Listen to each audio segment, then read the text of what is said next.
नमस्कार बच्चों, आपका स्वागत है अपनी गणित की कक्षा में, जहां आप पढ़ रहे हैं त्रिविमीय ज्यामिति। और इसमें आज हम 11.1 कर रहे हैं। कल हमने 11.1 किया था, जिसमें मैंने आपको डायरेक्शन, कोसाइंस और रेशियोज के बारे में थोड़ी जानकारी दी थी। आज हम इसी क्रम में आगे बढ़ते हुए देखते हैं आगे के थोड़े अच्छे क्वेश्चंस। आपसे कहा गया है कि आपको यहाँ डायरेक्शन, कोसाइंस दिए हुए हैं और आपको दिया गया है कि ये तीनों रेखाएं परस्पर लंबवत हैं।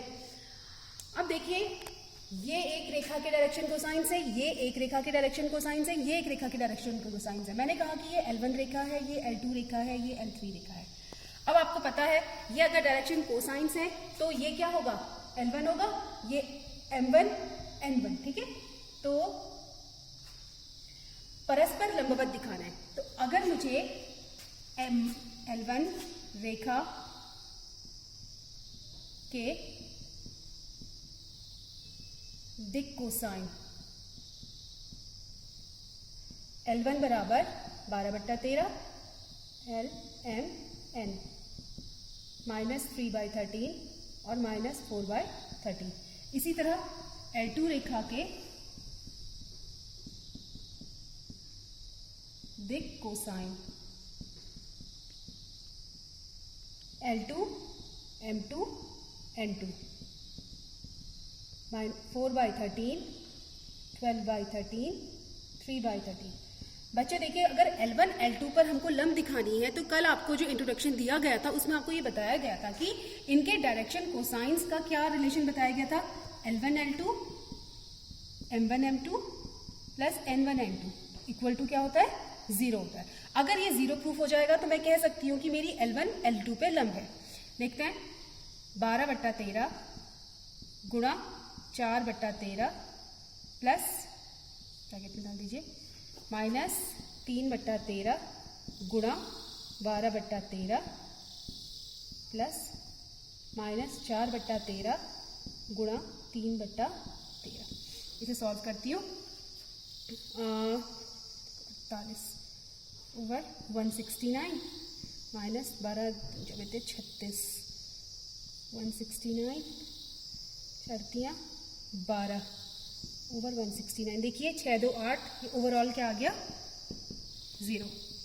तो सिद्ध हो चुका है कि L1 L2 पे लंब है। मैंने ये तीनों रेखाएं परस्पर लंबवत दिखानी है, तो आपने क्या करना है, इसमें L1 L2 पे दिखाना है, L2 L3 पे दिखाना है और L3 L1 पे दिखाना है।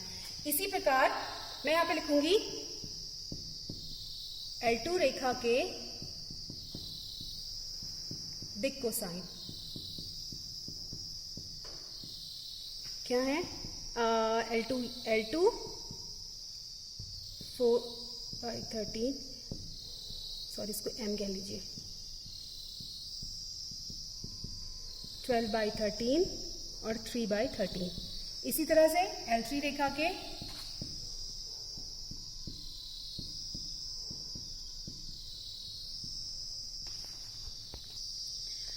बच्चों, मैंने इसमें आपके लिए, जैसे आप कंफ्यूज मत होइएगा, मैंने यहाँ पे को L2 के जो डायरेक्शन कोसाइंस माने थे वो माने थे L2 M2 N2, और यहाँ पे मैंने इसको सेपरेटली मान लिया L1 M1 N। इससे कोई फर्क नहीं पड़ता, आप इसको L2 M2 N2 भी मान सकते हैं और थर्ड वाले में आप उसको L3 M3 N3 भी मान सकते हैं। इससे कोई फर्क नहीं पड़ता। अगर मैं इसको ये मान दूँ, आपको तो पता ही है ना कि डायरेक्शन कोसाइंस का जो रिलेशन होता है आपस में वो तो यही रहेगा, चाहे इसके वो बदल जाएंगे। तो L3 रेखा के दिक् कोसाइन L3 M3 N3 क्या हो जाएंगे, 3/13 -4/13 12/13। तो L2 और L3 जब एक दूसरे पे लंब होंगे तो इनके बीच का रिलेशन क्या हो जाएगा, L2 L3 plus M2 M3 plus N2 N3। मुझे इसको 0 दिखाना है, ठीक है। तो मैं काम करते हैं इस पर, 4/13 multiply 3/13 plus 12/13 multiply -4/13 plus 3/13 multiply 12/13। देखिए 4 12 ओवर 169 48 ओवर 169 12 36 ओवर 169। बच्चों ये और ये 48 है, ओवरऑल 0, यानी कि सिद्ध हो गया L2 L3 पे लंब है। इसी प्रकार ये तीसरा वाला आप सिद्ध करेंगे। इसके लिए भी बिल्कुल इसी प्रकार से करेंगे। L3 के लिखेंगे और उसके बाद L1 पे लिखेंगे, ठीक है। तो L3 आपको यहाँ पे सिद्ध क्या करना है कि L3 लंब है L1 पे। तो इस प्रकार क्या सिद्ध हो जाएगा, बिल्कुल सेम इसी तरह से करना है जैसे मैंने इसके लिए, वैसे ही आपने L3 के डायरेक्शन को साइंस लेना है।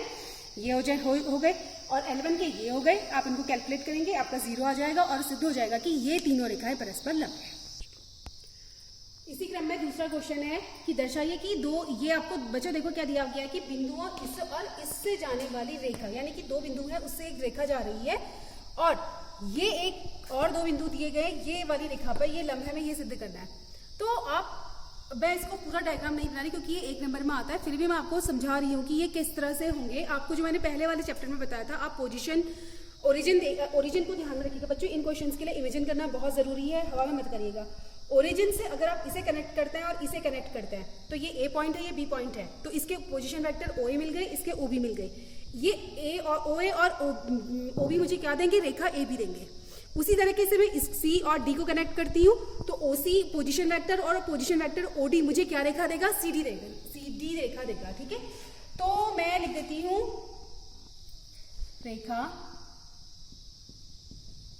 ए बी के दिक् अनुपात। बच्चों एक बात बहुत अच्छी और यहाँ पर को और आई है कि जब हमें कोई रेखा पता होती है, आपको मैं फिर से रिकॉल करवा रही हूँ, बहुत बार बताया जा चुका है आपको, जब हमें एक रेखा दी हुई है और इस रेखा के ये पॉइंट्स और ये पॉइंट्स पता हो तो इस रेखा के दिक् अनुपात कैसे निकालते हैं। अब ये रेखा निकालनी तो मैंने आपको बताई चुकी है। आप यहाँ से कनेक्ट करके ओ ए और ओ बी इस तरह से माइनस करके ए बी रेखा फाइंड कर लेंगे। ए बी रेखा फाइंड करने के बाद आप उसके दिक् अनुपात चाहिए। दिक् अनुपात के लिए क्या करेंगे आप, अगर ये x1 y1 और z1 है, ये x2 y2 z2 है, तो आपको पता है कि दिक् अनुपात के लिए आप ये इसमें से इसको माइनस करेंगे, यानी कि मेरे पास ए बी रेखा के दिक् अनुपात कब मिलेंगे, क्या होंगे, x2 minus x1, y2 minus y1, z2 minus z1, ठीक है। एक रिकॉल करवाया।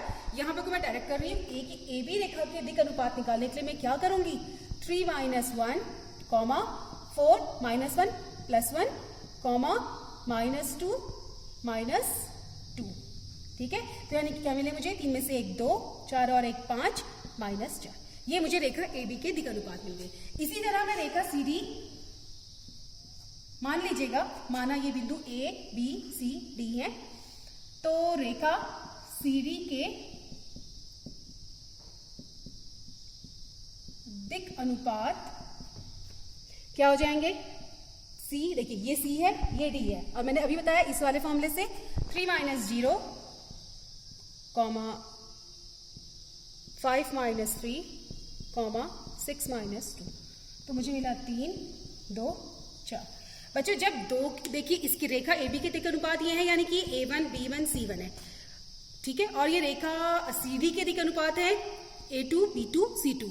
जब ये एक दूसरे पर लंब है तो वही वाली कंडीशन जो हमने भी पहले क्वेश्चन में पढ़ी थी, वहां हमें दिक् कोसाइन पता थे, तो वहां हमारे पास जो सूत्र था वो था L1 L2 के सेंस में। यहाँ हमें A1 A2 पता है, तो यहाँ सूत्र क्या होगा, आपको कल बताया गया है, A1 A2 B1 B2 C1 C2 equal to 0। तो क्या आ जाएगा, देखिए 2 into 3 plus 5 into 2 plus minus 4 into 4, 3 दूनी 6, 5 दूनी 10 और 4 को 16, देखिए 10 4 16, तो यानी कि क्या आ गया कि ये 0 के इक्वल आ चुका है। यानी कि मैं कह सकती हूँ कि इससे इन 2 पॉइंट से जाने वाली रेखा अर्थात ए बी, इन 2 पॉइंट से जाने वाली रेखा अर्थात सी डी पर लंब है।